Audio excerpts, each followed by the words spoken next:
Comment se préparer aux guerres de demain? La question occupe beaucoup le Sénat qui vient d'adopter la loi de programmation militaire pour les années à venir. Et ce matin, les élus auditionnent Éric Trappier, le président de Dassault Aviation. Il sera notamment question de l'avion du futur. Regardez. Mes chers collègues, Monsieur le Président directeur général d'Assaut Aviation, cher Éric Trappier, nous sommes heureux de pouvoir vous entendre aujourd'hui, un an après votre précédente audition, devant cette même commission. Que s'est-il passé de significatif depuis un an? L'Inde a confirmé de façon marquante son intérêt pour le Rafale, dont elle estime aujourd'hui qu'il a tenu parfaitement son rôle lors des affrontements de mai 2025 contre le Pakistan. Vous pourrez nous dire où vous en êtes de ce contrat considérable qui est aujourd'hui en négociation et qui devrait comporter une part significative de production locale. Mais l'importance de l'aviation de combat a également été rappelée par les affrontements au Proche-Orient, au Moyen-Orient, qui ont démontré son efficacité pour atteindre des cibles en profondeur, notamment au moyen de missiles aérobalistiques. Les avions français ont aussi été utilisés pour abattre des drones au canon dans le cadre d'une innovation mise en œuvre, je crois, avec le concours de la DGA. Sur le front ukrainien, les avions de chasse continuent à jouer un rôle important pour larguer des bombes guidées avec une certaine efficacité. Et ils concourent également à assurer la police du ciel au-dessus des pays baltes. Les avions de chasse demeurent donc indispensables à ce jour et il est crucial d'assurer leur avenir, d'autant plus, je le rappelle, qu'ils jouent également un rôle essentiel dans la composante nucléaire aéroportée. L'avenir du Rafale a pour nom le standard F5 qui est attendu autour de 2035 avec un nouveau moteur et des capacités de guerre électronique renouvelées. Vous nous direz comment se passe le développement. Vous nous direz comment se passe le développement de ce nouvel avion compte tenu du retard initial pris dans son lancement. Quand est prévu le premier vol de ce nouveau Rafale? Est-ce que vous avez déjà des marques d'intérêt à l'export? Mais si le standard F5 du Rafale doit permettre de développer certains jalons pour un futur chasseur de 6e génération, tout reste à faire depuis qu'a été officialisé l'abandon du NGF dans le programme de SCAF. Nous souhaitons bien évidemment connaître votre sentiment sur cet échec, non pour désigner un responsable en particulier, mais davantage pour en tirer des leçons sur la manière de conduire des programmes en coopération avec des partenaires européens. Il y a quelques mois, notre commission a produit un rapport sur la BITD européenne, dans lequel les rapporteurs Pascal Lizard et Hélène Conway-Mouret émettaient des doutes sur l'avenir du SCAF en considérant que la dimension politique du projet l'emportait sur la dimension industrielle. Ils estimaient nécessaire de revenir au fondement des coopérations industrielles qui doivent être bâties sur des réalités en termes de maîtrise des technologies et ne pas servir à certains acteurs à rattraper leur retard technologique aux dépens des leaders qui ont investi depuis de nombreuses années.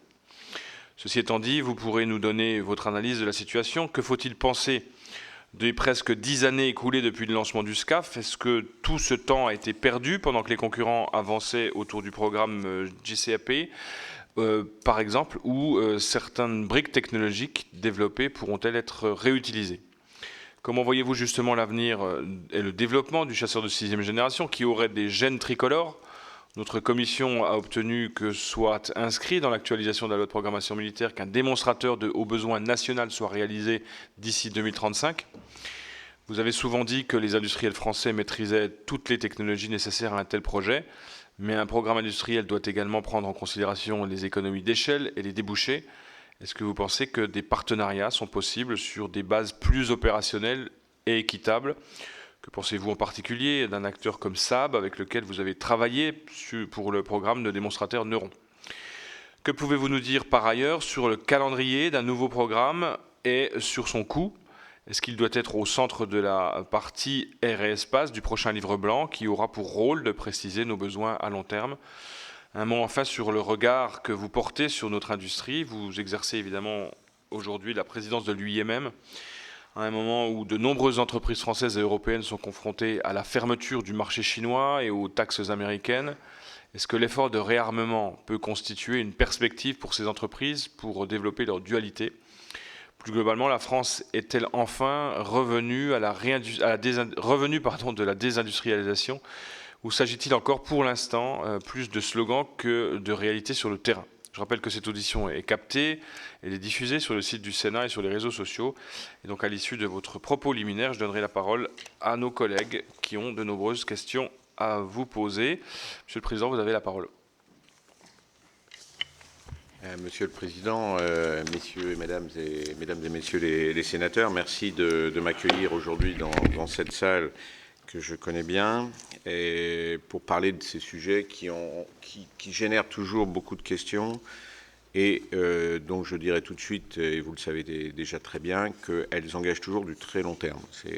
Notre industrie est une industrie de long terme, elle est une industrie dans laquelle il faut, avec nos armées, et je dirais avec l'État non seulement en politique de défense, mais en politique étrangère, c'est toujours ce que j'apprécie quand je viens vous voir ici, c'est qu'on lie toujours la problématique de la politique étrangère et donc de la géopolitique globale avec la manière d'armer, de réarmer nos militaires.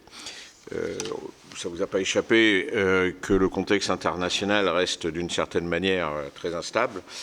On se réjouit d'un certain cessez-le-feu, je pèse mes mots devant vous, au Moyen-Orient, très instable et très précaire.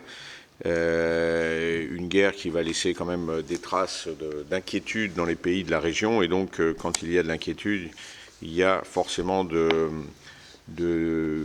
un futur qui est incertain. La guerre en Ukraine qui se poursuit, qui ne s'arrête pas, qui est toujours au bord de nos frontières et même qui redouble avec des avancées des uns ou des autres, mais en réalité une guerre qui est partie encore pour durer et qui, bien sûr, peut réveiller un certain nombre de consciences en Europe, virgule, ou pas, point d'interrogation. Vous avez vu dans ces guerres l'utilisation massive des drones. Je pense qu'il faut aussi raison garder. Dans les drones, il y a plusieurs classifications de drones, on pourra y revenir. Il y a des drones de combat, de la taille d'un avion de combat, chargés d'être opérés avec les avions de combat.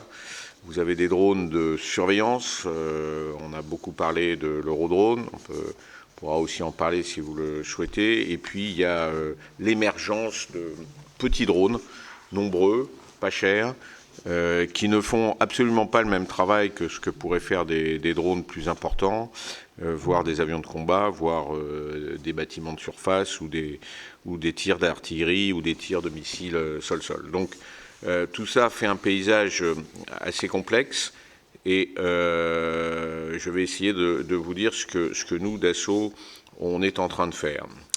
La société se porte d'abord bien. Je vais commencer par le civil avant de vous revenir bien sûr au militaire, mais on vient de faire voler le Falcon 10X, qui est un avion le plus grand et la plus grande masse qu'on ait jamais fait depuis le Mercure. Il y a de ça quand même assez longtemps.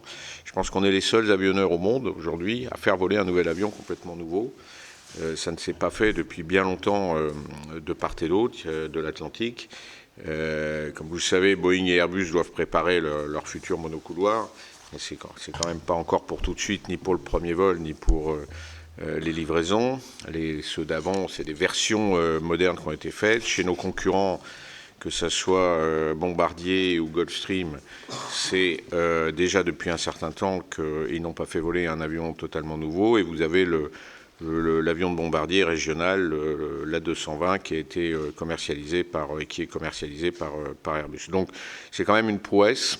Ça veut dire que nos équipes d'ingénieurs, avec leur petit bureau d'études, en parallèle de faire ce qu'elles doivent faire sur le militaire, continuent à garder cette compétence de l'avion, de tous ces métiers, qui ne sont pas tout à fait les mêmes que ceux des avions de combat. Mais chez nous, les gens passent de l'un à l'autre en fonction de la charge de travail. Je reviens donc sur le sujet principal. D'abord le Rafale. On continue la montée en cadence. Cette montée en cadence répond à un besoin de livraison des avions principalement à l'export, puisque, comme vous le savez, les livraisons à la France sont plutôt de petites quantités dans les années à venir. Donc ça se passe bien. C'est toujours un exercice difficile parce qu'il faut faire monter en cadence aussi la supply chain dans une ambiance globale où l'aéronautique monte en cadence, l'aéronautique civile. Et par conséquent, c'est un travail de tous les jours pour s'assurer que cette supply chain suit cette montée en cadence du Rafale. Comme vous le savez, Dassault n'est pas seul à faire le Rafale. c'est tout avec nos deux grands partenaires que sont Safran et Thales, et aussi 400 entreprises réparties sur le territoire qui montent en puissance. Et qui sont d'ailleurs, quand je les visite au titre de l'UEMM, très fiers d'avoir une petite partie de Rafale qui vole tous les jours. Sur le Rafale, donc le choix français qui a été fait, qu'on salue, c'est le développement de ce qu'on a appelé le F5, donc qui donne pratiquement une modernisation assez forte du Rafale pour les années 2035. On volera un peu avant. On aura même très certainement un standard intérimaire dès 2032-33.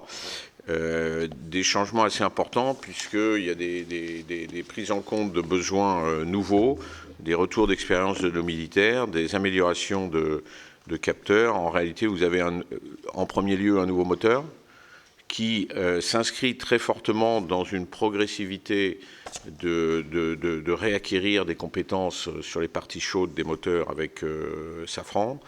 Et donc ce moteur du Rafale permettrait une première étape de progression et donnera évidemment des performances complémentaires à l'avion. Les capteurs, avec un radar beaucoup plus puissant, des nouvelles contre-mesures qui prennent en compte en permanence les nouvelles menaces qui arrivent de partout, des liaisons de données, puisque vous savez que l'avion ne travaille jamais seul, c'est déjà le cas aujourd'hui, ce sera encore moins le cas demain, donc l'intégration dans les réseaux, qu'ils soient des réseaux OTAN ou autres, pour être capable de travailler en interarmée, et bien sûr l'intégration de nouveaux missiles, dont le missile qui sera le missile pour la composante nucléaire aéroportée à cet horizon 2035, qui crée le vrai besoin en termes de performance et de capacité d'intégration et de défense de l'avion. Mais d'autres missiles aussi qui sont en cours d'étude, des missiles RR, un certain nombre d'améliorations des missiles aussi air-sol. Tout ça est en cours d'étude. Le F5, nous sommes en train de l'étudier avec nos partenaires en ce moment, et ceci devrait donner lieu à un contrat de développement à la fin de cette année, si on veut tenir les délais dont je vous ai parlé juste avant. Une petite déception, c'est qu'on n'a pas encore lancé de drone de combat. Ça ne veut pas dire qu'on n'y travaille pas, mais les contraintes budgétaires, les évolutions... voilà. Pour nous, le drone de combat, c'est complémentaire de l'avion de combat, ça ne le remplace pas. Ce n'est pas un drone de combat qui pourrait faire la guerre tout seul, c'est un drone de combat qui peut intervenir avec l'avion de combat pour améliorer encore les performances de l'avion de combat, en particulier en faisant un drone de combat très furtif. Vous pouvez acquérir la furtivité. C'est ça qu'on avait un peu démontré, et même beaucoup démontré avec le démonstrateur Neurone, mais qui est resté à l'époque lettre morte d'un point de vue programmatique, alors qu'il était fait à 6 pays. À l'époque, les drones n'étaient pas encore tout à fait encore à l'ordre du jour, malheureusement. Sur donc ce futur après F5, on inscrit cette modernisation du Rafale. D'abord, ça va nous permettre d'avoir une offre améliorée pour l'export. Alors, on parlait de l'export un petit peu au début, pour répondre au début des questions. L'Inde nous fait confiance, mais c'est vrai déjà depuis 1953, donc on voit bien qu'il y a un attachement, indépendant même des pouvoirs politiques, et français et indiens, qui ont évolué plusieurs fois, de cette volonté de travailler entre France et Inde. Je pense que c'est d'une certaine manière, et j'y mets des gros guillemets, la démonstration que la politique étrangère de la France, qui a été bien sûr encore plus développée pendant la Ve République, fait qu'un certain non-alignement, on parle beaucoup de De Gaulle en ce moment, on voit des films, c'est bien cette volonté d'indépendance, cette volonté liée à la dissuasion nucléaire maintenant, qui fait que la voix de la France aussi, dans le concert international, est écoutée. Et je dirais même, en tant que témoin, c'est vous qui savez mieux que moi, est attendue. Cette voix française est toujours très attendue. Et c'est ce qui fait que nous, on peut s'inscrire dans cette politique étrangère dans cette politique de développement de certains types d'avions de combat, capables de la dissuasion nucléaire, mais donc capables aussi de toutes les missions conventionnelles, que les pays s'intéressent et se sont fortement intéressés au Rafale. L'un des contents des avions qu'elle a touchés, elle a eu à les mettre en œuvre dans le cadre de l'opération Sindoor, qui est une opération, comme toute opération d'ailleurs dans le monde aujourd'hui, très spécifique et dans laquelle il faut toujours se garder de tirer des conclusions trop générales. Nous, entre guillemets, l'appréciation des Indiens que nous avons recueillis en parallèle de nos officiels, bien sûr, sont tout à fait satisfaits des capacités de l'avion. Après, un avion, c'est pas tout. Il y a des tactiques, il y a de l'entraînement, il y a ce que fait celui qui est en face. Il y a les circonstances des opérations qui sont faites. Et par conséquent, l'Inde souhaite préserver cette capacité de travailler avec la France. Et donc, nous a demandé de faire une offre un peu plus grande, 214 avions, dans laquelle il va falloir bien aussi être capable de faire de ce qu'on appelle le Make in India, c'est-à-dire encore plus de travaux en Inde, et en particulier, on a prévu de faire l'assemblage final d'un grand nombre de Rafales localement là-bas, et on pense qu'on aura même des contrats complémentaires après si on réussit cette affaire. Cette affaire est en cours d'instruction, donc je ne commenterai pas trop. On a une ambition commune entre Indiens et Français, c'est un contrat qui sera un contrat aussi de gouvernement à gouvernement, de le finaliser le plus vite possible avant la fin de l'année dans tous les cas. Sur l'export, je voudrais aussi dire que je me suis rendu au Moyen-Orient pendant les opérations au Moyen-Orient, que là aussi, et les pays que j'ai rencontrés au plus haut niveau de ces États ont une satisfaction très forte du positionnement de la France, politique, diplomatique, géopolitique en réalité, et du positionnement militaire, là où par exemple nos avions basés à Al Dhafra ont pu opérer pour contribuer à défendre le pays avec lequel on a des accords de défense.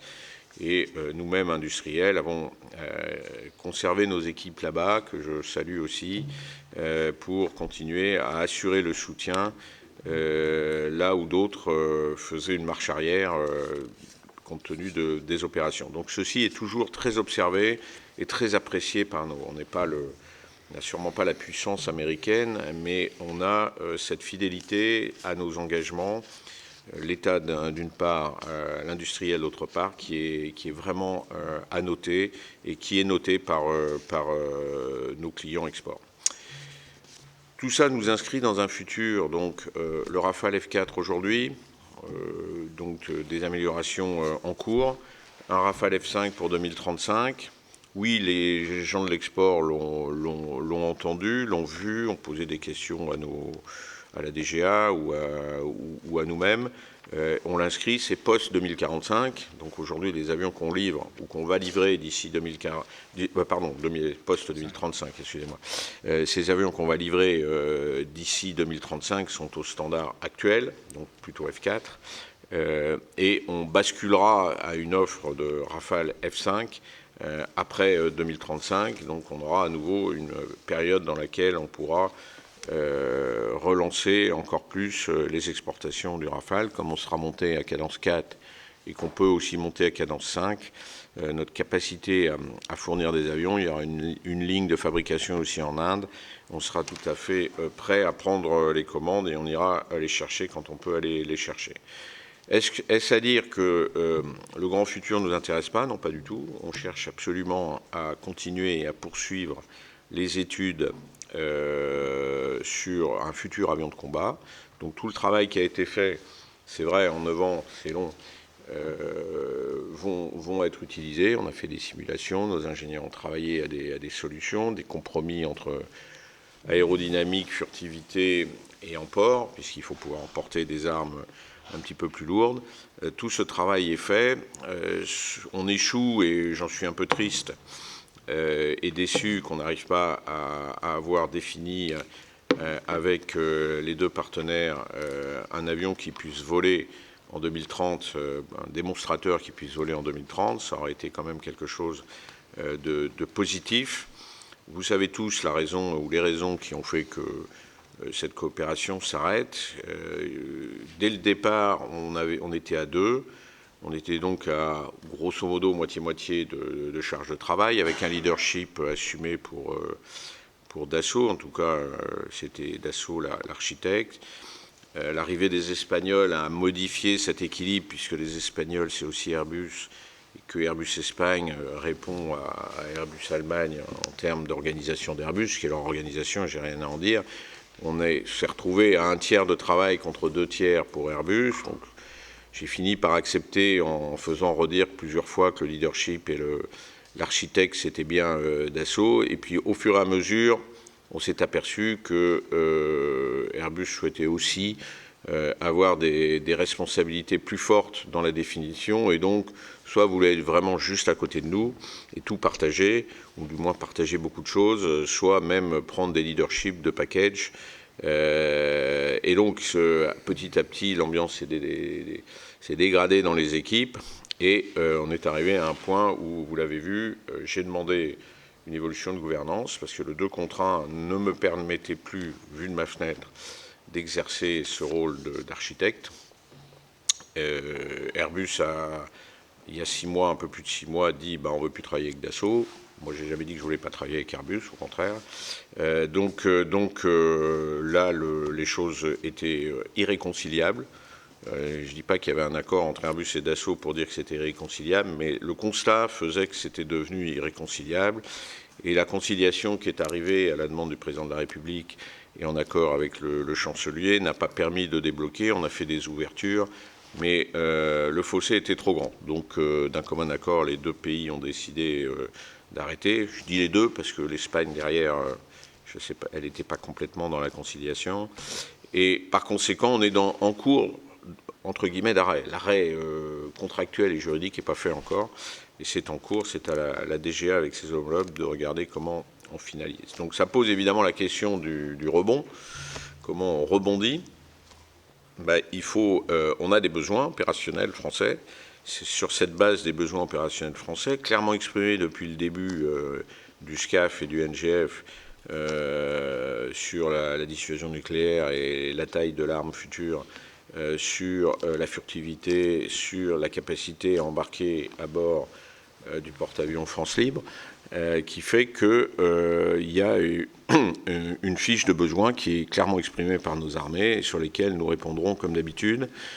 Et nous répondons actuellement en toute liberté dans l'exercice de ces fonctions-là aujourd'hui pour faire ce que j'ai toujours appelé le plus petit avion qui fait tout.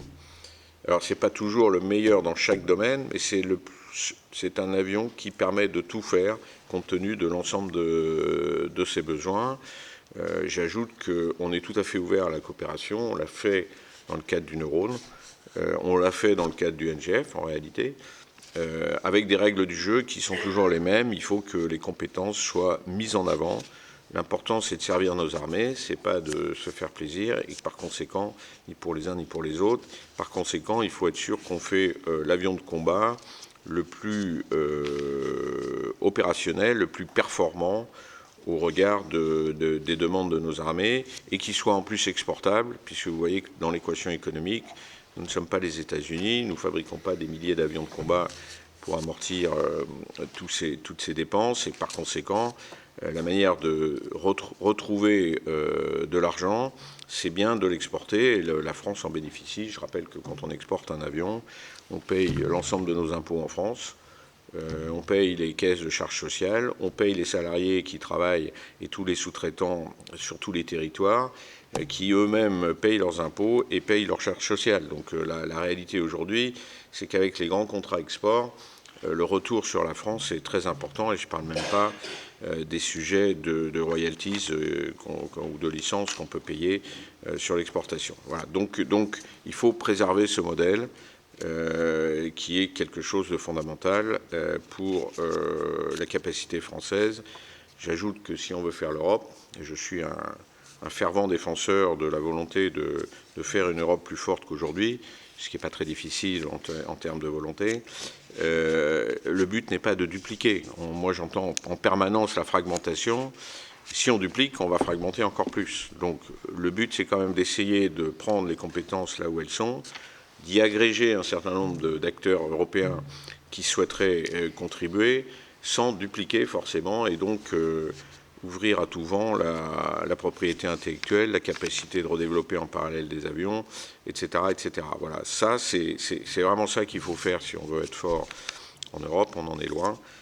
Si le budget de la Commission européenne veut contribuer à ça, tant mieux, mais je pense quand même que le leadership d'un avion de combat à définir pour demain doit être en France, indépendamment de Dassault. Il doit être avec nos armées, qui sont sûrement les armées et notre armée de l'air, si je mets le Royaume-Uni de côté, et même si je prenais le Royaume-Uni, les meilleurs d'Europe. La DGA est un outil qu'on peut critiquer, qu'on critique, mais qui est essentiel à cet écosystème depuis la dissuasion nucléaire, et que par conséquent, la DGA, qui était le directeur de programme dans le cadre du Neurone, dans lequel on a fourni un démonstrateur de drone de combat qui a fait le travail d'un drone de combat, qui a même volé dans des salons avec toute la sécurité, avec une furtivité mesurée au-delà de ce qu'on espérait. La DGA et Dassault ont réussi, par ce leadership, à être capables de faire des matériels de très haut niveau. Voilà, donc je pense que tout ça, c'est sur la table. La page maintenant est à écrire ou à réécrire. On est motivé et on est capable de coopérer. On l'a démontré par le passé, mais on veut coopérer avec des règles du jeu qui soient acceptées dès le départ. Donc il faut qu'il y ait des accords entre les États, c'est normal, on développe des matériels militaires, et il faut qu'il y ait des accords de bonne foi entre les industriels qui contribueront à cet avion basé sur leurs expériences et basé sur leur savoir-faire et le respect de ces savoir-faire, de cette expérience. Merci beaucoup, Monsieur le Président, pour ces explications. Maintenant, je passe aux questions de nos collègues. Et donc, je commence par Christian Cambon. Merci, Président. Monsieur le Président, merci tout d'abord de vos explications qui sont toujours très claires et très franches. Moi, j'ai deux éléments de question. La première, est-ce que vous pensez que cet échec annoncé et que nous pressentions depuis longtemps sur le projet franco-allemand risque d'impacter tout autre projet? Vous venez d'ouvrir des perspectives, mais finalement, avec qui peut-on envisager des coopérations sur les bases de celles que vous venez d'évoquer? Et je pense notamment à l'autre projet, le projet Tempest, où là, il y a un certain nombre d'acteurs, Grande-Bretagne, Italie, Japon, etc. Est-ce qu'il y a une opportunité de ce côté-là? Et ma deuxième question, étrangement, après cet échec, et comme pour le camoufler, le gouvernement allemand et le gouvernement français viennent de signer un accord sur KNDS en se répartissant 40% chacun les responsabilités. Est-ce que franchement les leçons du passé ne servent à rien et que l'on va retrouver les mêmes contraintes et que sur l'armement terrestre, on finira dans la même situation où finit aujourd'hui le SCAF? Alors, évidemment, beaucoup de mal à commenter sur le terrestre, ce n'est pas mon domaine et je ne veux pas m'aventurer dans ce domaine-là. Il y a une relation franco-allemande peut-être plus difficile aujourd'hui qu'elle ne l'a été de par le passé. Il y a peut-être une volonté allemande de reprendre la main sur l'industrie d'armement. Ça va me permettre aussi de rebondir sur une des questions du président sur l'industrie et l'UMM. Vous le savez tous, l'automobile va mal. Elle va mal en France, elle va très mal en Allemagne. Et donc le grand syndicat IG Metall s'inquiète évidemment des perspectives d'emploi dans cette industrie et que le paquet d'argent qui a été mis sur la table par les autorités allemandes pour permettre de développer des nouveaux projets dans le domaine militaire, avec l'Ukraine pas loin et donc un besoin qui tire aussi ces nouveaux développements dans tout un tas de domaines, en particulier terrestres, fait que oui, il y a sûrement certains qui se disent et qui s'imaginent qu'on va passer d'une industrie d'automobile déclinante parce que les Chinois sont très forts, à une industrie terrestre un petit peu plus forte. Et donc la bataille est engagée aussi sur le front terrestre. Et je ne ferai pas plus de commentaires que ça. Je rebondis quand même sur le fait que L'industrie française sur l'automobile souffre aussi. L'accélération d'un certain nombre de normes et de capacités ont pénalisé nos industriels. Moi, je le vois beaucoup, non pas chez les grands industriels qui sont dans le tour de table de l'UMM, mais aussi, surtout sur toutes les PME en territoire où tous ceux qui sont dans l'automobile souffrent. Alors vous avez ceux qui ont un peu de chance d'être aussi dans l'aéronautique, donc ils arrivent un peu à rééquilibrer, encore que les bassins d'emploi ne sont pas tout à fait les mêmes, et que la mobilité en France n'est pas forcément quelque chose de très simple. Donc nous, on a la chance d'avoir une industrie de la défense, pas simplement aéronautique, pas simplement l'avion de combat, relativement développée. Il faut donc poursuivre cet effort, le développer peut-être un peu plus parce qu'on sent bien qu'il y a des nécessités. Je rajoute que maintenant, on n'est plus marqué du sceau de l'infamie d'être dans le domaine de l'armement, ce qui était encore le cas il y a quelques années, du fait de la fameuse taxonomie bruxelloise sur l'industrie de défense et d'armement. Les choses ont changé, j'oserais pas dire grâce à la guerre en Ukraine, parce que cette guerre est terrible, mais à cause de la guerre en Ukraine, il y a bien une prise de conscience européenne qu'il se passe des choses. Il y a bien une prise de conscience européenne que les Américains défendent leurs intérêts. Je veux dire, certains, en particulier en France, ne découvrent pas que les Américains défendent les intérêts américains. Il n'a pas fallu attendre Trump quand même pour savoir que les Américains ont toujours défendu leurs intérêts. Là aussi, allez voir le film sur De Gaulle, vous verrez, vous savez tous ça, vous avez tous lu les mémoires du général, mais malgré tout, pour les jeunes générations, c'est assez intéressant de le voir, c'est pas du tout caricaturé. Donc oui, les Américains défendent leurs intérêts. Est-ce que les intérêts européens font partie des intérêts américains? C'est une question. Alors cette prise de conscience, comme la prise de conscience sur l'industrie, avec le rapport Draghi, tout ça est bien mis sur la table. Est-ce que, pour le moins, ça génère un mouvement, une impulsion? Oui, mais est-ce que, in fine, ça nous met au niveau de ce que peuvent faire aujourd'hui les Américains? On est bien loin on est bien loin de cette ambition aujourd'hui. Je pense que notre Europe de la défense est encore quelque chose à bâtir. C'est pas pour tout de suite.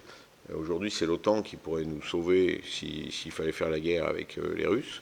Est-ce que les Européens sauront faire la guerre seuls face aux Russes, avec leurs armements, sans prendre dans l'inventaire américain, sans les Américains? C'est pas à moi de répondre à cette question, c'est aux armées, c'est aux politiques. C'est sûrement une des questions sur lesquelles vous devez plancher. Et moi, j'ai quand même un doute aujourd'hui. En tout cas, l'organisation militaire de l'Alliance, elle est faite au travers de l'OTAN. Et vu de ma fenêtre, je ne suis pas militaire, mais l'OTAN, il y a un chef, il y a un leader. Je sais que le mot heurte beaucoup. Ben si, il y a un vrai leader, et le leader, il est américain. Donc aujourd'hui, on ne sait pas d'effet de ce leadership. Si je prends les avions de combat, c'est évidemment le F-35 qui est l'avion de combat européen. Sûrement pas ni l'Eurofighter, ni le Rafale, ni le NGF, ni le GCAP. Alors, est-ce que le fait d'en faire qu'un et de mettre tout le monde autour de la table permettrait ça? J'en doute. J'en doute parce que le temps de mettre tout le monde d'accord, vous avez vu, le temps que les intérêts nationaux des uns et des autres, de la volonté de récupérer une part du gâteau, soient discutés, les Américains ont sorti des générations d'avions de combat. Eux, ils font pas ça, ils mettent pas tout le monde autour de la table. Ils font un appel d'offres et ils décident et ils prennent le meilleur. Voilà. Bon, sur un grand pays, et y compris d'ailleurs de temps en temps d'avoir deux moteurs pour l'avion de combat, 2 avions de combat, ils ont des moyens colossaux. Donc, faudra une coopération pragmatique. À mon sens, entre États, c'est là où le NGF n'était pas forcément idiot au départ de la coopération. L'Europe de la Commission peut abonder, puisque dans les budgets européens maintenant, il y a des lignes non négligeables sur la défense, peut abonder ces projets qui sont démarrés au niveau des États. Voilà un petit peu ce que je voulais vous dire et prendre aussi une des questions qui avait été posée. Merci beaucoup, Monsieur le Président. Et puis pour rebondir sur la question automobile, je suis entièrement d'accord. Évidemment, il y a un dépassement d'innovation par la Chine, mais aussi de la responsabilité des élus européens qui nous ont amenés à ça. Quand même, je parle en étant du pays de l'automobile, donc je sais de quoi je parle. Je passe à la question suivante, et c'est Olivier Cadic. Merci, Monsieur le Président. Merci, Monsieur le Président, pour votre propos liminaire. Il y a 5 ans, vous étiez ici, et j'avais évoqué devant vous, justement, l'hypothèse d'un plan B au SCAF. Je m'étais appuyé sur l'histoire, sur le plan B du président Marcel Dassault des années 1980, et son impulsion qui a permis finalement la création du Rafale, qui fait notre fierté et qui contribue aujourd'hui à notre souveraineté. Vous aviez alors tracé plusieurs voies qui démontraient déjà que Dassault saurait trouver des solutions pour anticiper les besoins de la France pour les prochaines décennies et conduire éventuellement un nouveau programme. Les difficultés auxquelles on est confronté, c'est un peu toujours la même chose, c'est qui dirige le projet. Bonaparte déjà disait que pour conduire une armée, mieux vaut un mauvais général que 2 bons. Alors, au regard de l'expérience de ce que votre société a traversé au début des années 80, on se souvient des allers-retours, des pressions. Déjà, on nous parlait que la France n'aurait pas l'argent pour pouvoir faire ce programme à l'époque, que ça ne serait qu'un avion français et pas européen. Ce à quoi le président Dassault avait dit que ce sera un avion mondial. Et on en voit effectivement aujourd'hui le résultat. Quelle comparaison faites-vous avec les années 80 et ce que nous observons aujourd'hui dans la façon dont finalement les choses ne se sont pas faites en termes de coopération? Est-ce que Dassault, pour vous, peut conduire seul un nouveau programme visionnaire qui nous permettrait d'espérer pouvoir répondre aux besoins de nos successeurs dans 30 à 50 ans? Auriez-vous un nom de programme à proposer pour que nos compatriotes commencent à s'approprier cette idée? Merci. Oui, l'histoire de temps en temps balbutie et on voit bien que l'espoir, lors de la chute du mur de Berlin, d'avoir un monde plus en paix ne s'est pas avéré réel. Ça, c'est une première leçon. Donc, il faut continuer à faire les efforts de développement. L'histoire de la coopération sur le Typhoon ou sur le Rafale nous avait conduit à l'idée, dans les années 2010, je pense que certains d'entre vous s'en rappellent bien, ils étaient présents, de se dire « essayons de coopérer avec les Britanniques ». On sait qu'ils sont très liés aux Américains, il n'y a pas de doute là-dessus, mais donc on avait essayé de se dire on pourrait faire un drone de combat, puisque le drone de combat à 6 pays, les pays n'avaient pas suivi le fait de lancer un programme, on essaierait de faire. Et on s'inscrivait dans les accords de Lancaster House, qui étaient des accords de défense assez poussés entre la France et le Royaume-Uni, pour essayer de trouver. Donc moi j'ai beaucoup œuvré chez Rolls, chez BAE, chez Selex, pour trouver les moyens de coopérer avec les Britanniques. Ça n'aurait pas été facile, on avait débuté, ça aurait été compliqué, mais c'était une voie. Bon, cette voie a évolué vers le franco-allemand, très certainement l'effet Brexit, le changement à la tête de l'État, plusieurs choses ont fait qu'on a basculé vers l'Allemagne. Le sujet reste néanmoins le même, c'est-à-dire que on peut faire seul, on peut faire en coopération.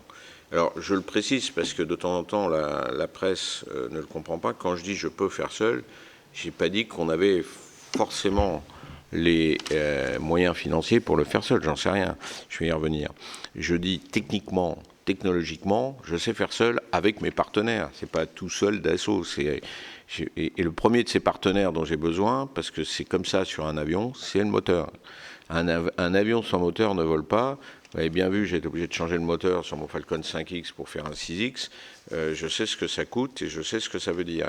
Donc, le premier sujet, c'est le moteur. Donc, y a-t-il un moteur pour propulser un avion de la taille de ce qui est projeté par nos armées à l'horizon 2040-2045, c'est la question numéro 1. C'est vraiment le sujet sur le chemin critique. Donc on n'est pas tout seul, c'est pas Dassault tout seul.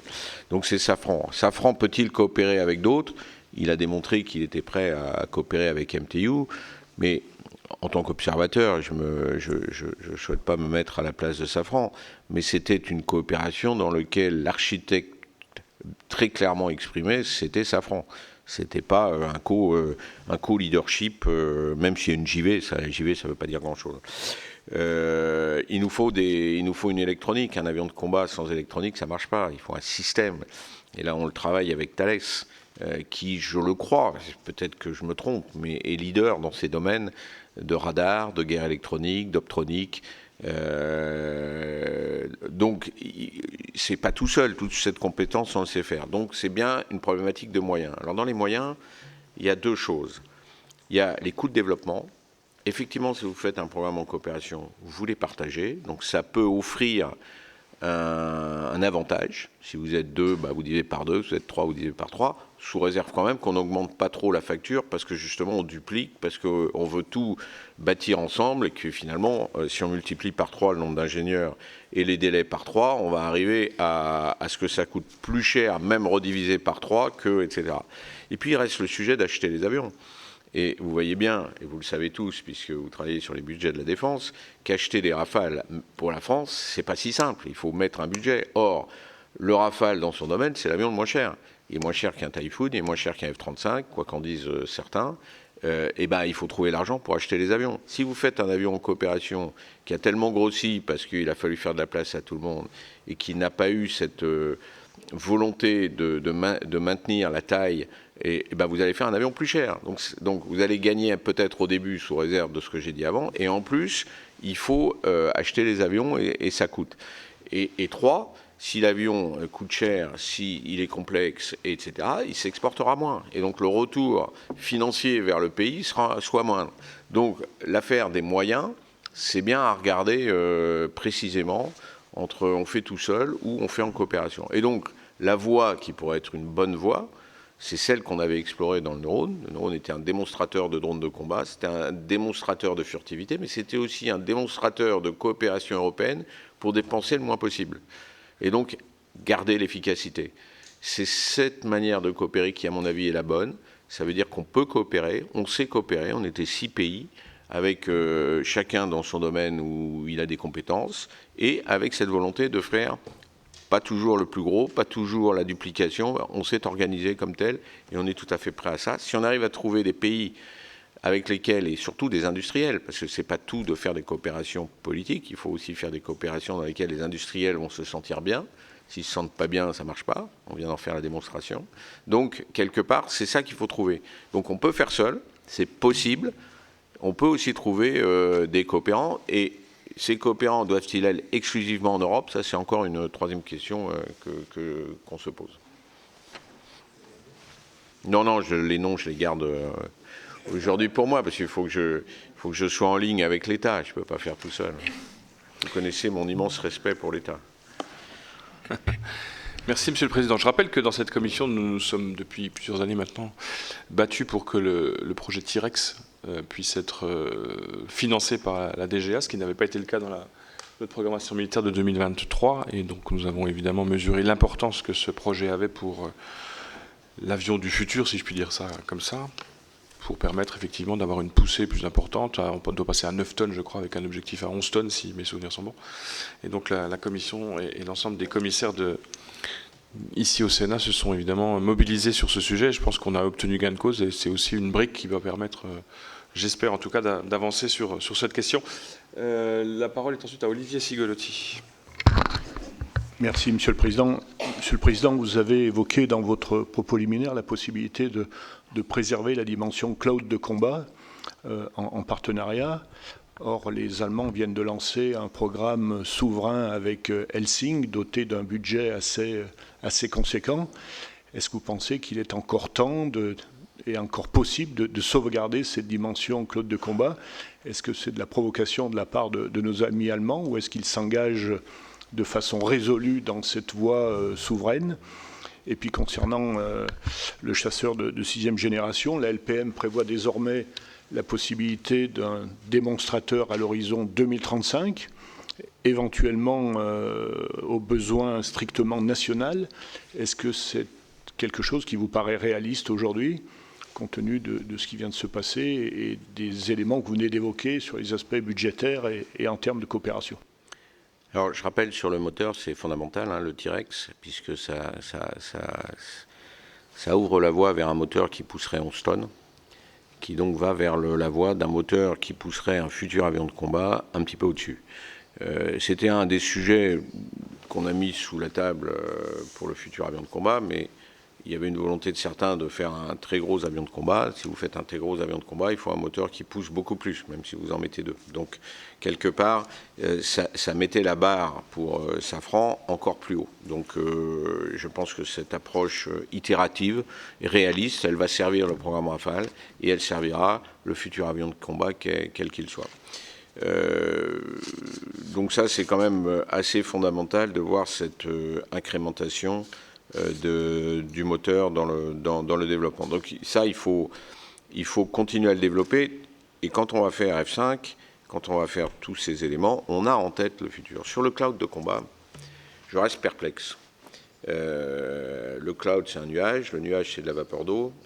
Vous voyez, il faut quand même, je veux dire, on a à un moment donné pensé que tout pouvait se dématérialiser. Tout ne se dématérialise pas. On le voit dans tous les conflits aujourd'hui. Ce qui fait l'efficacité militaire, malheureusement, ce sont la capacité de tirer des armes. Les armes, c'est bien... voilà. Alors, il faut les tirer au bon endroit, il faut avoir la bonne information en face, etc., etc. Donc, le cloud de combat, nous, par exemple, aujourd'hui, 2 Rafales travaillent en cloud. Ils sont ensemble pour arriver à faire du combat collaboratif, en réalité, le vrai mot. Le mot cloud est un mot un peu perturbé. Le vrai besoin, me semble-t-il, et quand on observe les Américains, c'est pareil, c'est d'avoir un système de commandement à tous les niveaux, que ce soit un C2, un C3, un C4, qui puisse apporter les informations aux différents effecteurs, aux différents tirs, vers les militaires. Et donc, il y a besoin d'avoir ce grand système. Aujourd'hui, c'est un grand système fait pour l'OTAN par un certain nombre de sociétés dont Thales. C'est ce futur système. Voilà. Ce qu'il faut prendre en compte aujourd'hui, me semble-t-il, c'est que ce système, il va prendre en compte l'espace, les satellites, l'observation. On voit bien qu'en Ukraine, Starlink a eu un certain... Donc, c'est les constellations de satellites. Vous savez que notre président et la France veulent développer Iris-Carré, donc une constellation militaire européenne. Posons-nous la question de savoir ce que veulent faire les Allemands. Moi, j'ai compris que les Allemands, quand je lis la presse, hein, quand je parle avec eux, ils veulent faire une constellation allemande.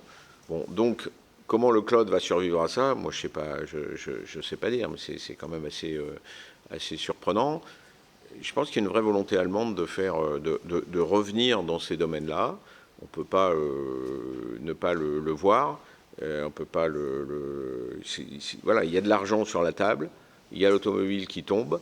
La chimie aussi, par ailleurs. Mais il faut alimenter l'industrie. Vous savez qu'en Allemagne, l'industrie, c'est quand même quelque chose de fondamental. Alors, en France, on veut réindustrialiser. Je rappelle quand même qu'aujourd'hui, selon comment on fait les calculs, on est à 10%, voire un tout petit peu en dessous de 10% du PIB. L'Allemagne doit être à 16%, l'Italie à quasiment 20%, la Suisse à quasiment 20%. Enfin, on est un pays désindustrialisé. Donc, on accueille favorablement tous ceux qui disent qu'il faut le réindustrialiser. Je ne veux pas rentrer là devant vous, devant la problématique, mais pour réindustrialiser un pays, il faut vraiment faire ce qu'il faut pour que l'industrie soit écoutée et entendue et que ça donne lieu à des actions, à des projets de loi dans les hémicycles pour qu'on puisse créer l'ambiance qui est... Et je le redis avant que ça soit dit, le but n'est pas de faire de l'industrie sans prendre en compte l'aspect environnemental. C'est par l'industrie qu'on créera les bonnes conditions de l'aspect environnemental. Mais ce n'est pas en punissant l'industrie pour faire de l'environnement, ça ne marchera pas. Voilà. Donc et puis après, vous le savez, la compétitivité française est ce qu'elle est. Dans la défense, on le traite d'une certaine manière parce que c'est très géopolitique. Dans le domaine de l'industrie civile, on a des concurrents. Le marché français n'est pas suffisant. On a des concurrents en Europe, parce que ça ne vous a pas échappé qu'il n'y a pas d'harmonisation ni fiscale et encore moins sociale en Europe. Donc il y a des pays plus compétitifs au sein de l'Europe, avec une libre circulation des biens et des personnes. Et puis vous avez des pays très compétitifs, pas très loin de chez nous, en Afrique du Nord par exemple. Vous avez des pays compétitifs maintenant, c'est l'Inde. Pour certains, c'est la Chine. Le secteur automobile, massivement, est obligé d'aller en Chine pour essayer de contrer la concurrence et survivre.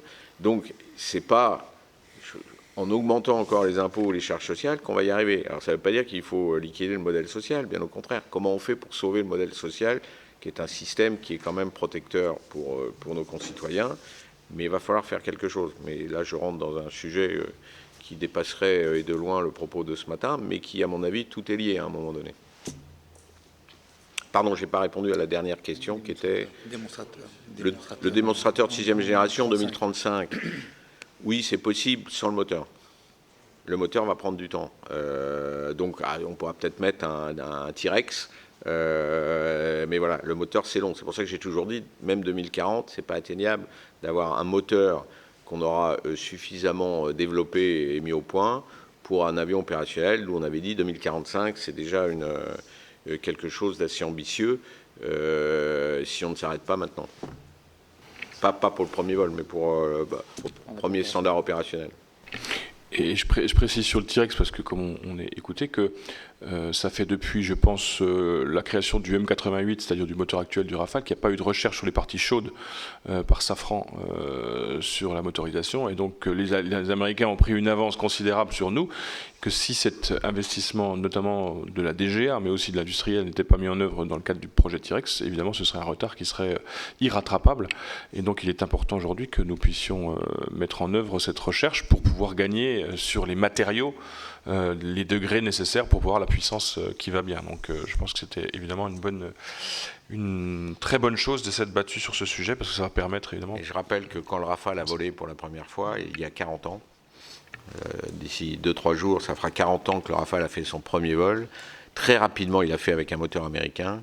Très rapidement, on a pu mettre le moteur M88 en lieu et place du moteur américain pour la suite des essais en vol. Et le moteur était à l'heure. Donc c'est fondamental, le moteur. C'est ce qui donne notre indépendance et notre souveraineté. Philippe Folliot. Merci, Monsieur le Président. Monsieur le Président, le propre d'un drone comme d'un avion, c'est d'être dans la 3e dimension.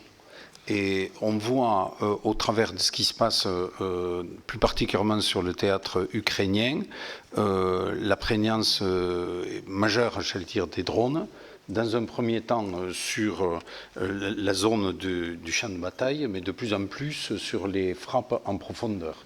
Et ces jours-ci, l'actualité montre, j'allais dire, toute l'efficacité de ce qui est proposé par les Ukrainiens en la matière. Nous étions lancés dans un grand programme national et européen, l'Eurodrone. Dassault est partenaire important donc de ce programme.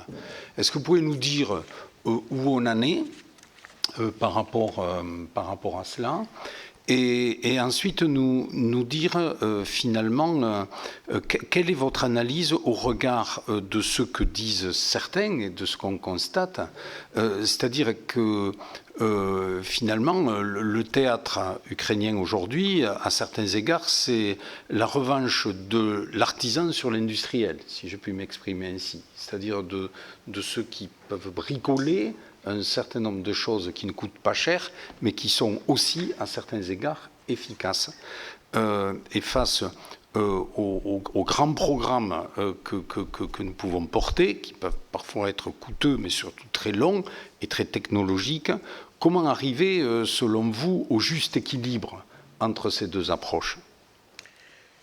La question est très intéressante. Alors, d'abord, j'essaye de tuer dans l'œuf tous les petits drones qui volent ne remplaceront jamais les gros effecteurs. Parce que le problème, c'est la taille de la charge. Petit drone égale petite charge. Petite charge égale petit dégât. C'est aussi simple, si vous voulez faire un trou dans un bunker, il vous faut une arme lourde. Cette arme lourde, elle est portée par un avion de plus en plus gros. Et les Américains ont porté la sophistication jusqu'à avoir des énormes bombardiers stratégiques avec des armes qui peuvent percer très profondément, etc. Vous ne ferez jamais ça avec un drone. Donc l'avion de combat reste l'outil de supériorité aérienne qui vous permet ensuite de faire des missions air-sol. Et de tous les plans des armées de l'Ouest, on va les appeler comme ça, occidentales, c'est d'abord de faire ça, une campagne aérienne, prendre le ciel, être capable de nettoyer. Vous avez vu, on l'a vu en Irak, on l'a vu en Libye, les Américains font toujours comme ça, c'est ce qui s'est d'ailleurs passé là récemment en Iran, sauf qu'à un moment donné, l'arme aérienne n'est pas suffisante, elle est faite pour nettoyer, préparer, et puis après, normalement, vous avez des armées de débarquement qui arrivent, et vous avez des troupes au sol qui font le travail. Donc quelque part, c'est ça les plans. L'arrivée des drones accentue une certaine dimension, c'est-à-dire quand vous avez une armée de drones qui peuvent individuellement tirer des objectifs quasiment individuels. Vous savez bien qu'en Ukraine aujourd'hui, un drone manuellement piloté va tirer pour interdire à une ligne de front à des soldats, ils tirent soldats un par un. Donc c'est quand même très très particulier. Alors, ils peuvent aussi aller tirer, mais si vous prenez par exemple des pays du Moyen-Orient, ils n'ont pas beaucoup souffert de l'attaque des drones. Évidemment, vous avez un drone qui rentre dans un hôtel, ça se voit, ça casse la chambre d'hôtel, ça peut tuer, il n'y a pas de doute. Ce qui tue aussi, c'est les retombées des défenses aériennes, parce qu'il y a des éclats très forts, et si vous êtes en dessous, vous risquez, voilà. Mais ça ne fait pas les dégâts que vont faire des armements en profondeur, qu'ils soient des armements sol-sol ou des armements tirés de l'air. Donc c'est une nouvelle façon de faire la guerre. Donc vous avez raison, nous, on sait faire ces matériels de haut niveau, et on a choisi pour faire les matériels de petit niveau de s'associer à des toutes petites sociétés avec lesquelles on va travailler, et on travaille. On a choisi, nous, Dassault Harmattan AI, une société qui produit déjà des milliers de drones, quasiment dans des garages, avec en plus, pour Harmattan AI et pour nous, une logique de développement de l'intelligence artificielle pour faire voler les drones, acquérir les cibles, être capable de... Donc, on développe des partenariats entre ces deux sociétés, la petite qui sait faire des choses presque en bricolant, et la grande qui sait faire avec, etc. Alors les normes ne sont pas les mêmes, les besoins ne sont pas les mêmes. Et donc on va aussi apprendre à répondre d'une certaine manière. Est-ce qu'on ne peut pas faire plus vite, différemment, etc. Mais on a besoin de la puissance publique pour simplifier aussi un certain nombre de contraintes qu'on nous met. Je vous rappelle que le principe de précaution étant inscrit dans la Constitution, tout est fait pour être complexe. Donc il va falloir nous aider aussi à être de moins en moins complexe. Ce qui n'est pas simple pour un avion, parce qu'un avion, ça doit voler, ça doit pouvoir tirer des armes au bon endroit et pas à côté, etc. etc. Donc, c'est une nouvelle dimension. Elle est prise en compte. De toutes les manières, il faut faire maintenant des drones, des petits drones, pour contrer les petits drones adverses, parce que de toutes les manières, vous voyez bien que des nuages de drones qui survolent une ville, ça doit être très stressant pour la population, et ça fait partie de la guerre psychologique aussi, et pas que psychologique. Ça fait des destructions, et dans une ville, c'est terrible. Donc vous voyez arriver des filets. Maintenant, si vous tirez une bombe de 1000 kilos, filet ou pas filet, ça détruira le bâtiment. Hein. Donc vous voyez, c'est des choses très complémentaires, avec des coûts très différents, etc. Il faut l'intégrer, effectivement, dans les planifications et les prévisions futures, et trouver les tactiques d'emploi. Parce qu'entre une tactique d'emploi ukrainienne et une tactique d'emploi iranienne ou une tactique d'emploi avec de l'intelligence artificielle, c'est très très très différent. Et ça va donner lieu à des matériels très différents. Ça ouvre la voie d'ailleurs à comment on fait avec l'intelligence artificielle dans le domaine de l'armement, jusqu'où on va, comment l'homme est encore dans la boucle, et jusqu'où il délègue un certain nombre de missions à cette intelligence artificielle. Ça pose des vraies questions aussi sur lesquelles on va devoir répondre dans les années à venir. Quid de l'eurodrone C'est presque freudien le fait que j'ai oublié la question. Pour nous, c'est simple, Airbus nous a dit dehors. Bon, alors donc, on n'est pas d'accord, et donc on discute. On discute du pourquoi on est dehors. Donc je ne peux plus vous dire où en est le programme, puisque les ponts sont coupés, au sens programmatique du terme. Après, l'Eurodrone, moi je me rappelle, j'ai été un de ceux qui l'ait bâti avec le président à l'époque de Finmeccanica, c'était pas encore Leonardo, et de EADS, c'était pas encore Airbus, donc vous voyez, ça fait longtemps. On était à 3 autour de la table, et j'ai dit, il faut qu'il y en ait un qui soit leader. Et on a à 3 décidé que ça soit Airbus. Alors là, il ne conteste pas le fait qu'il ne faut pas être coco. Hein. Y a un leader. Mais quand c'est l'avion de combat, non. Ça, c'est plus compliqué. Donc l'Eurodrone, je ne sais pas, c'est aux militaires aussi à le savoir. La France s'est lancée dans ce programme. Les choses ont évolué. Un Eurodrone au-dessus du Sahel, c'est vrai que ça vole longtemps, ça observe bien, ça doit avoir une pertinence. Un Eurodrone dans un conflit armé où le ciel n'est pas complètement maîtrisé, et du moins la menace solaire est toujours là, la menace RR est toujours là, c'est sûrement une cible assez facile. Donc c'est pas à moi à répondre, j'ai compris que les Français ne voulaient plus acheter d'Eurodrone. J'ai compris ça parce que je lis la presse, hein, voilà. Mais il y a eu les travaux parlementaires dedans, donc il n'y a pas d'achat de drones Eurodrone dans la loi de programmation militaire. Il y a un développement qui est en cours. Est-ce qu'il s'arrête, est-ce qu'il ne s'arrête pas? Je ne sais pas vous dire. Merci beaucoup. François Bonneau. Oui, merci Président. Président, selon l'adage que le temps perdu ne se rattrape jamais, voilà, je ne vais pas revenir sur le SCAF. Simplement, vous avez dit dans votre propos liminaire que les drones de combat étaient complémentaires des avions de chasse. Mais dans le cadre de l'accélération des technologies, est-ce qu'on ne peut pas envisager à l'horizon 2040 que les drones de combat viennent suppléer les avions de chasse? On a vu dans le conflit entre l'Iran et les États-Unis que pour récupérer un pilote, et les Américains ont très bien fait de le faire, mais il avait fallu mobiliser 30 avions, qu'on en avait perdu 2. Voilà, est-ce qu'aujourd'hui, et demain surtout, est-ce qu'on ne sera pas capable de mener des combats sans des pilotes dans les appareils avec la même efficacité? C'est ma première question. La deuxième, par rapport à vos concurrents, on observe de très grosses difficultés de livraison des Américains avec le F-35. Quelle est votre analyse sur le sujet? Oui, là, pour reprendre la dernière question, les Américains font passer les Américains d'abord, ça ne vous a pas échappé. Là aussi, ce n'est pas exclusivement une problématique de politique trumpienne, ça a toujours été le cas. Donc quand vous avez des opérations qui ont été assez denses au Moyen-Orient, vous voyez que les munitions, elles sont principalement aiguillées vers l'armée américaine pour mener ces opérations, et on ne peut pas les critiquer du domaine. Sur les F-35, ben oui, ils ont vendu beaucoup de F-35, beaucoup plus que de Rafale nous-mêmes, et en particulier en Europe.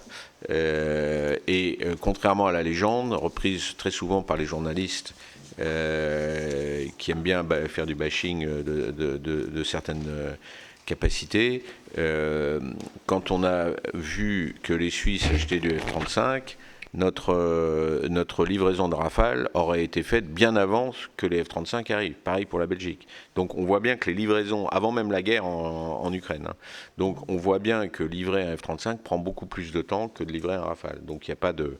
Après on dit, oui mais vous avez déjà des commandes, vous n'avez jamais à monter en cadence. Ben, on monte en cadence, on va livrer nos avions, on continue à monter en cadence, on va être très pris dans les 2-3 ans qui viennent. Mais une livraison d'avion, toutes les arcs, c'est 3 ans et demi à peu près en moyenne. Donc de toutes les manières, voilà, après 2030, on a des capacités à reprendre des contrats tout de suite.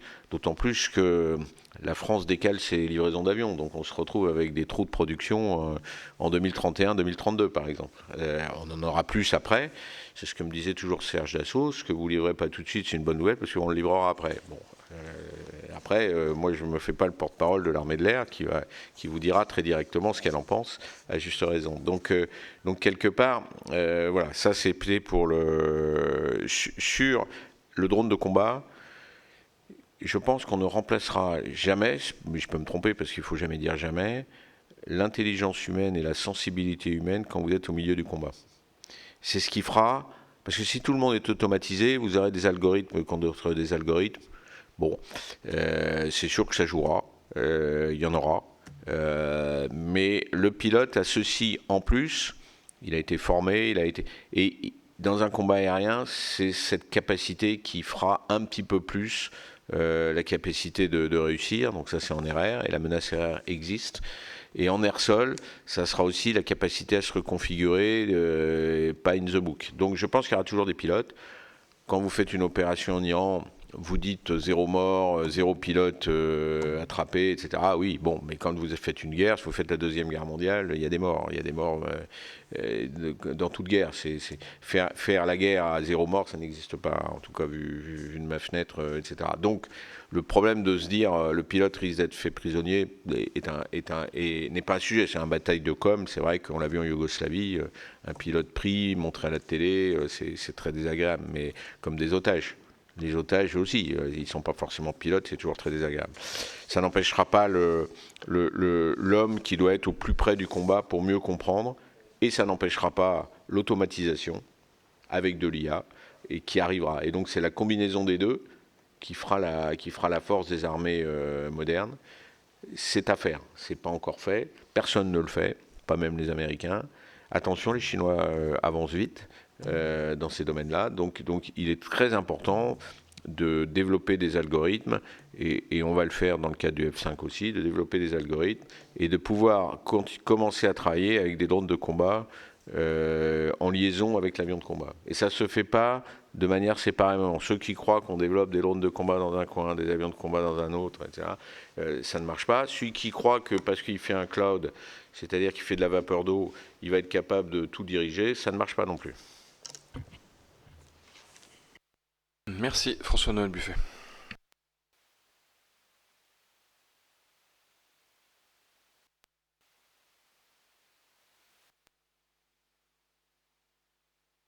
Hier, sur le fait que... Ah, merci, pardon. Ah oui, pardon.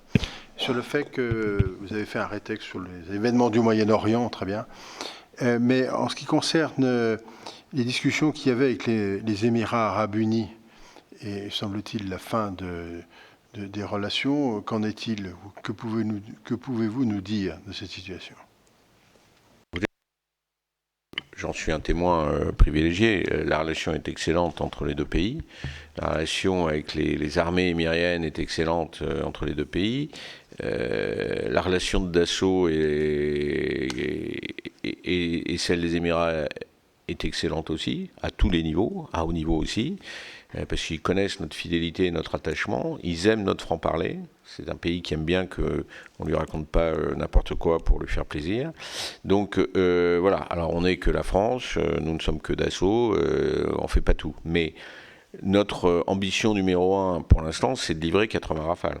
On a vendu 80 Rafales aux Émirats, les livraisons ont commencé cette année, il y a 80 Rafales à livrer pour les années à venir. Évidemment, ça les intéresse de savoir que la France va se lancer dans le F5, parce que ça donne un futur aussi pour eux. Et évidemment, ils s'intéressent aussi à savoir si on lance un futur programme d'avions de combat, parce qu'ils veulent regarder la perspective française et la perspective de Dassault et de ses partenaires à long terme. Ils s'inscrivent tous dans le long terme. Et ils le connaissent, ce long terme, parce que ça fait quand même depuis des décennies qu'ils travaillent avec la France et avec Dassault, comme d'autres pays comme l'Inde. Donc c'est bien cette inscription dans un temps long, avec une politique étrangère qui est celle que nous connaissons depuis des décennies. C'est ça qu'ils viennent chercher. Ils viennent chercher cette voix de la France. Alors vous allez me dire que je suis un rêveur. Non, c'est une réalité. Quand on sort de France, et vous le savez tous, vous êtes dans une commission où vous sortez de France, la voix de la France est toujours attendue. Je ne dis pas que tout le monde va écouter à 100% ce que dit la France, mais on aime savoir ce que pense la France, parce qu'on sait qu'elle ne pense pas tout à fait, elle n'est pas tout à fait alignée sur certains grands alliés. Merci beaucoup. Et enfin, Pierre Médevielle. Merci, Président.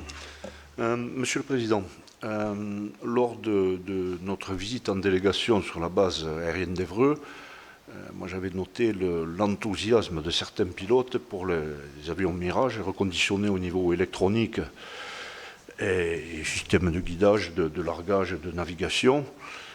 C'était assez intéressant, j'ai trouvé. D'autre part, nous avons reçu dans notre groupe il y a 3 semaines Catherine Vautrin, et on a évoqué, je rejoins un peu Philippe Folliot sur cette question, nous avons évoqué, nous avons des produits leaders comme le Rafale chez vous, la 400M d'Airbus, mais qui sont quand même des produits relativement chers. On avait évoqué avec Catherine Vautrin peut-être le développement de gamme, je ne vais pas dire low cost, mais plus abordable.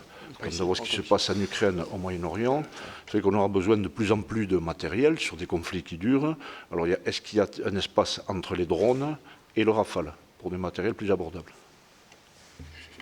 Alors, c'est un vieux serpent de mer, je vais le dire comme ça, parce que l'idée est séduisante, je reconnais.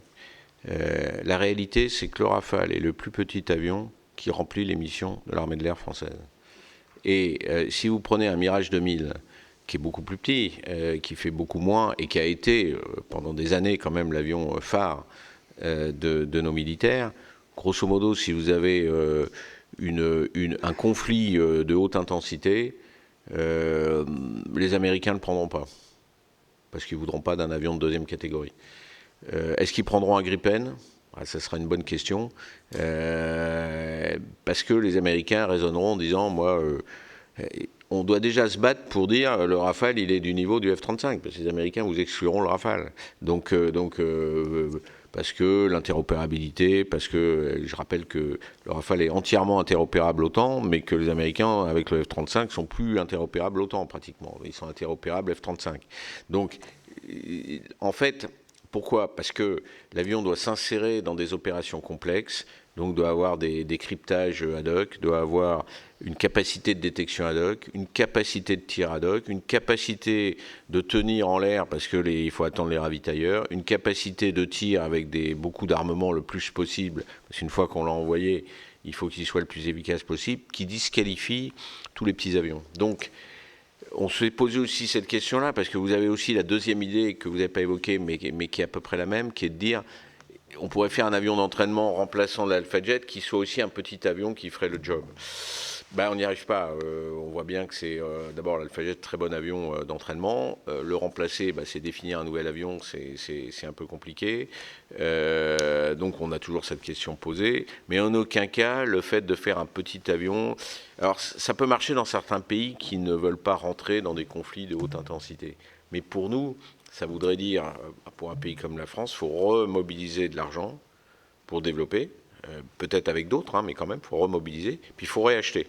Donc ça voudrait dire que, grosso modo, et je connais les lois de la loi de programmation militaire, on prendrait des petits avions, il y aurait une tendance et une tentation politique d'en prendre plus de petits et de ne pas prendre des grands.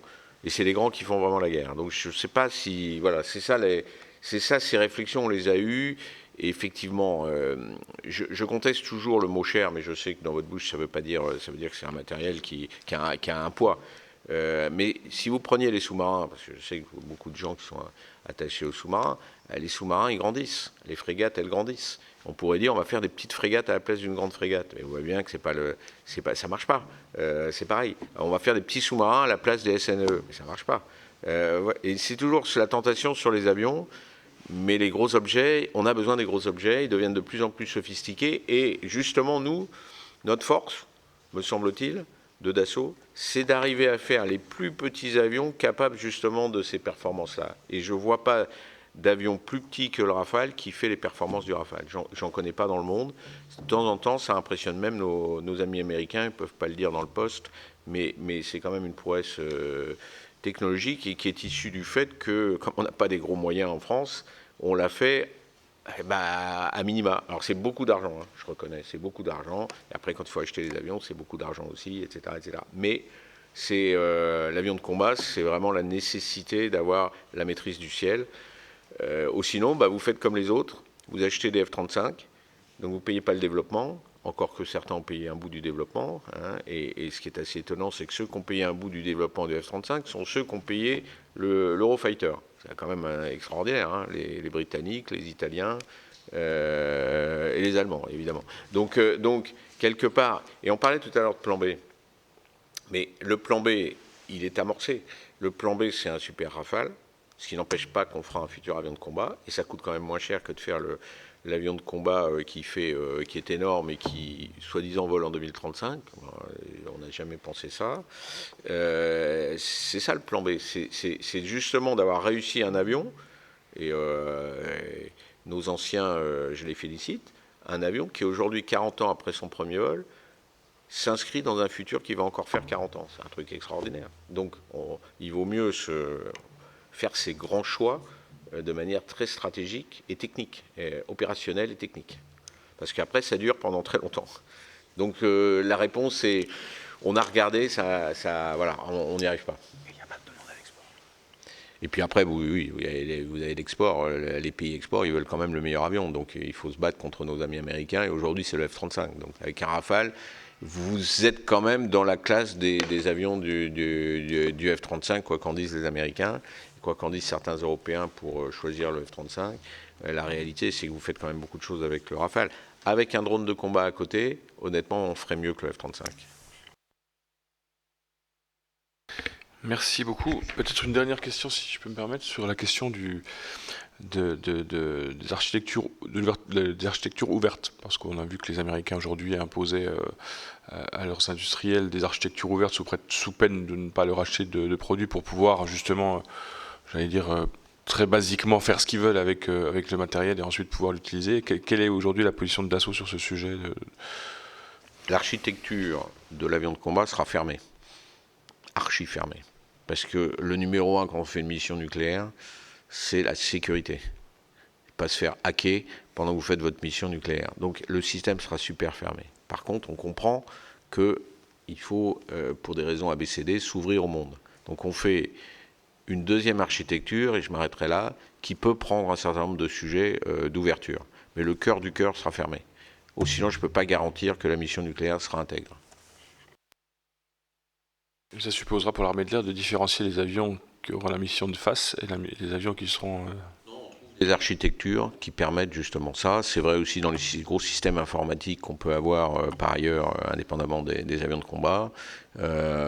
C'est dans l'architecture qu'il faut penser dès le départ la sécurité et de la cyber et une certaine ouverture pour être capable évidemment de dialoguer. Après, le Rafale dialogue très, très facilement en liaison 16. Donc, et la liaison 16 est une liaison OTAN, en réalité une liaison américaine avec des crypteurs américains, etc. etc.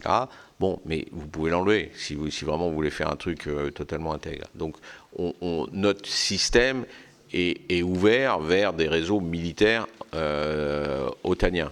Mais il est pensé, et c'est la demande officielle, d'être capable de faire la mission suprême dans un environnement totalement brouillé, dans un environnement où on ne coopère plus, et dans un environnement où il faut y aller. Voilà, c'est le besoin opérationnel.